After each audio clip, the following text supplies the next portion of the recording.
Vous vous demandez quelle architecture SEO construire pour que votre site gagne du trafic naturellement. Dans cette vidéo, je vais aborder une notion importante en référencement naturel, la notion de cocon sémantique. Si je crée une page principale sur mon site, le titre de celle-ci, la balise H1, doit être une intention de recherche, c'est un mot-clé. Le problème, c'est que si ce mot-clé est très recherché sur les moteurs, il est souvent très concurrentiel.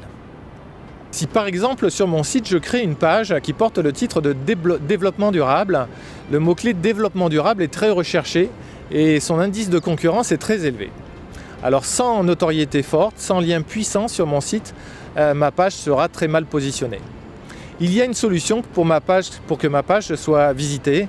Ce qu'il faut retenir, c'est que 20% du trafic sur un site web provient des mots-clés prioritaires, c'est ce qu'on appelle la tête de longue traîne, mais 80% du trafic provient des mots-clés secondaires, c'est ce qu'on appelle la queue de longue traîne.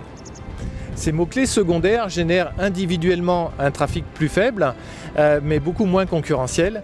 Et finalement, la majorité du trafic sur mon site, ce sera la somme de ces expressions clés secondaires.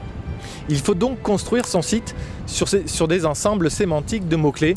C'est la notion de cocon sémantique et elle s'articule autour de 4 étapes. Première étape, identifier les mots-clés.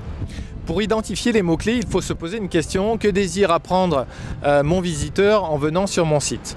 Dans le cas présent, il est intéressé par le développement durable, il sera séduit par le phénomène éco-responsable, l'entreprise éco-responsable, le matériau, les emballages, les cadeaux éco-responsables. Lorsqu'il se déplace, il utilise peut-être un moyen de transport à mobilité douce. Et lorsqu'il pratique une activité, c'est peut-être du sport nature. Nous avons identifié un certain nombre de mots-clés. Il faut vérifier qu'ils génèrent du trafic et que la concurrence est faible. Deuxième étape, c'est la représentation graphique. Il y a un outil qui est très intéressant qui s'appelle Glue Maps qui va nous permettre de représenter le silo sémantique de notre site. Troisième étape, c'est la création de liens internes.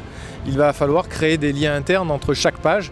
Ces liens internes sont importants, ils permettent à notre visiteur de rebondir sur chaque page et découvrir notre page principale. Quatrième étape, c'est l'optimisation technique. Une fois que nous aurons créé du contenu sur chaque page, il faudra appliquer les optimisations techniques, balises, titres, métadescription, URL, l'ensemble des bonnes pratiques SEO. Voilà, j'espère que cette vidéo va vous permettre de faire avancer vos projets. Moi je vous dis à très bientôt et portez-vous bien.